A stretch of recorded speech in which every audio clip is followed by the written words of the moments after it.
दूसरे की बेटी। गुर्बत से बड़ा इस सदी में कोई जुर्म नहीं, वो भी गरीब बाप था, बस बेटी की मोहब्बत में बहक गया। पीर 30 सितंबर 2019। बाबा जानी मुझे सेब खाने हैं।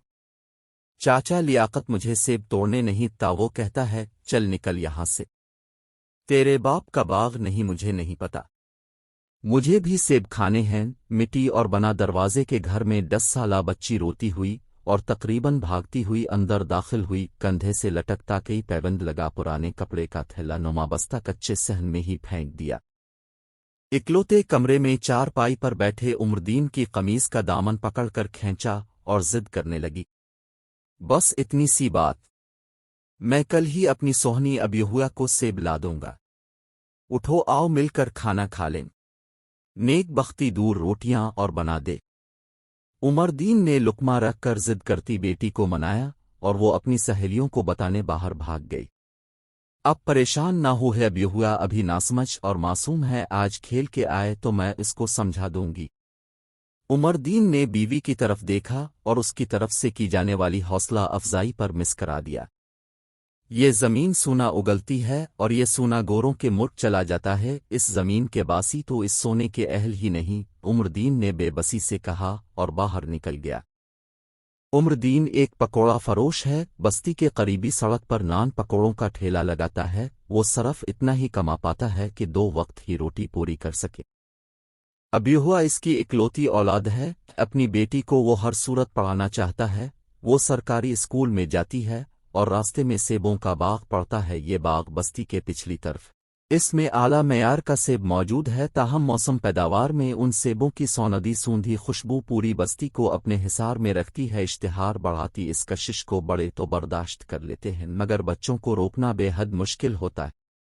बच्चे कभी सेब चरा पाते तो कभी माली उन्हें भगा देता। ये माली चूंकि बूढ़ा और रहम दिल आदमी है और तरस खाकर सेब उतार देता है, तो उसे फारिग करके नया जवान और संगदिल माली रख दिया गया। साथ में चौकीदार भी हिफाजत के लिए मुतय्यन किए। इन इक़दामात के बाइस चोरी कम तो हो गई मगर ख़त्म ना हो सकी।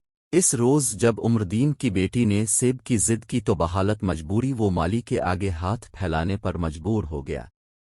भाई एक सेब तो उतार दो, अब मुझे 100 रुपए दे, मैं आपको तोड़ के ला देता हूँ। माली मूंछों को ताव देते हुए अजली सफाकियत से बोला, भाई इतना बड़ा बाग है, अगर एक सेब किसी गरीब को दे दोगे तो कुछ फर्क नहीं पड़ेगा, खुदा तुम्हारा भला करेगा। और गरीबों, मालिकों ने ये सेब उतारने और तोड़ने से मना किया है। ये आला किस्म का सेब है, तुम जैसे गरीबों के लिए नहीं बल्कि अमीर मुल्कों के अमीर लोगों के लिए आगाई जाते हैं। अब जाओ यहां से और अपने बच्चों को रोक लो, क्योंकि हाजी साहब ने इस बाग के लिए 2 खूंखार कुत्ते मंगवाए हैं। परसों के बाद किसी भी वक्त पहुंच जाएंगे। उम्रदीन खाली हाथ लौट आया। अगले दिन स्कूल से वापसी पर वालिदैन के मना करने के बावजूद इब्बी बाबा की तरफ निकल गई और इसे झाड़ी के पास पड़ा सेब मिल गया। वो जमीन से उठाकर अपने बस्ते में डालने लगी कि माली देख लेता है। वो ना सिर्फ सेब छीनता है बल्कि अबीहुआ को मारता भी। अबीहुआ घर आकर तमाम रुदाद उमरदीन को सुनाती है। उमरदीन बिफरे हुए शीरू की तरह उठकर माली से 2-2 हाथ कर आता। वो गरीब जरूर था मगर कमजोर नहीं था। इसके बावजूद वो इसकी बीवी रात भर सो ना सके। वो अपनी महरूमियों और हसरतों को कागज के जहाज की तरह हवा में उड़ाना चाहते थे, मगर ये जहाज घूमकर फिर उनके पास वापस आ जाता। माली की धमकी से इसके खून में उबाल आ गया है और बेतहाशा गालम गलोह बकता रहा। अगली सुबह उमरदीन फिर से पकौड़ों का ठेला लिए किसी गाहक का मुंतजिर था। एक तरफ इसे माली पर गुस्सा आ रहा था और दूसरी तरफ एहसास महरूमी तन बदन में आग लगाए जा रही थी। क्या था अगर वो एक सेब ले जाने देता, जमीन पर पड़ा वैसे भी खराब हो जाता। वो माली से झगड़ा भी कर आया था। सद अफसोस गरीब की सुनता कौन है। काश वो अपनी बेटी को ढेर सारा फल लेकर दे सकता, या फिर वो किसी ऐसे घर में पैदा होती जहां हर किस्म के फलों से मुज़य्यन थाल इसके सामने धुरा रहता। भटकती रूह में सोचों के धारे से एक आवाज इसको वापस ले आए, भाई साहब जरा 20 रुपए के नान पकौड़े तो मेरी बेटी को दे दो। मोटरसाइकिल सवार बाप बेटी थे। इसकी बेटी भी अबीहुआ की तरह लगी। इसके हाथ में सेबों का शापर था। उमरदीन ने जल्दी से सर झटक कर 20 रुपए के नान पकौड़े कागज के लिफाफे में डाल दिए, जिसे वो मज़े लेकर खाने लगी।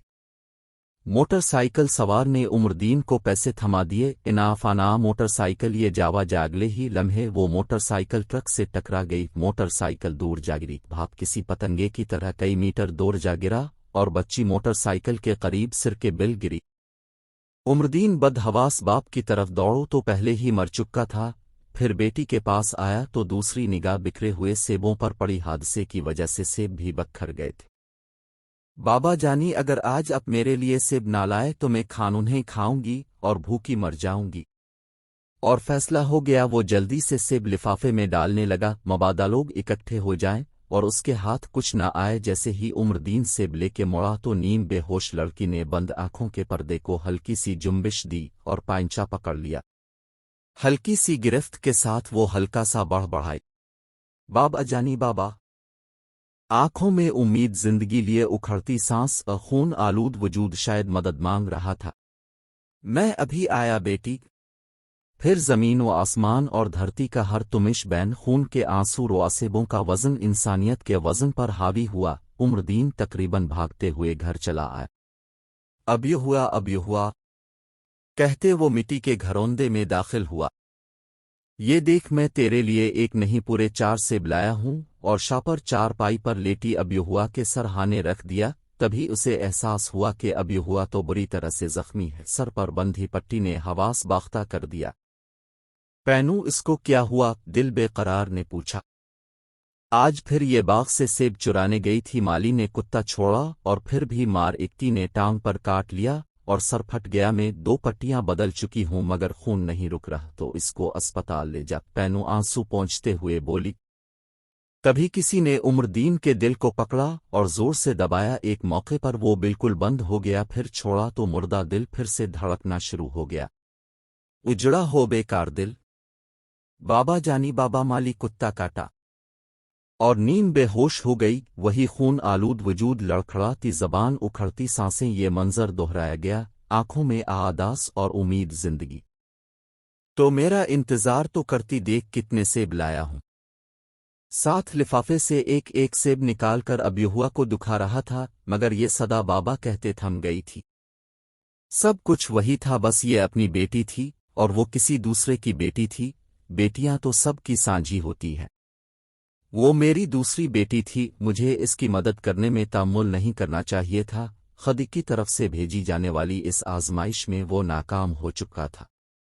دوسری کی بیٹی کو ناراض کیا، وہ خدا کو ناراض کیا۔ میں نے اس کو مرنے دیا، مالی نے میری بیٹی کو مار دیا۔ شاید مجھ میں اور مالی میں زیادہ فرق نہیں۔ اے خدا وہ زندہ ہو اور مجھے معاف کر دے۔ یہ سوچتے ہوئے وہ الٹے پاؤں بھاگا۔ ضمیر مسلسل کچو کے لگا رہا تھا۔ لوگوں کے ہجوم میں راستہ بناتے ہوئے وہ اپنی دوسری بیٹی تک پہنچا۔ ایمبولینس کے سائرن کی آواز مسلسل آ رہی تھی۔ وہ ساکت آنکھیں اسی زاویے پر ساکت تھیں جس نقطے پر وہ انہیں دھتکار کر گیا تھا۔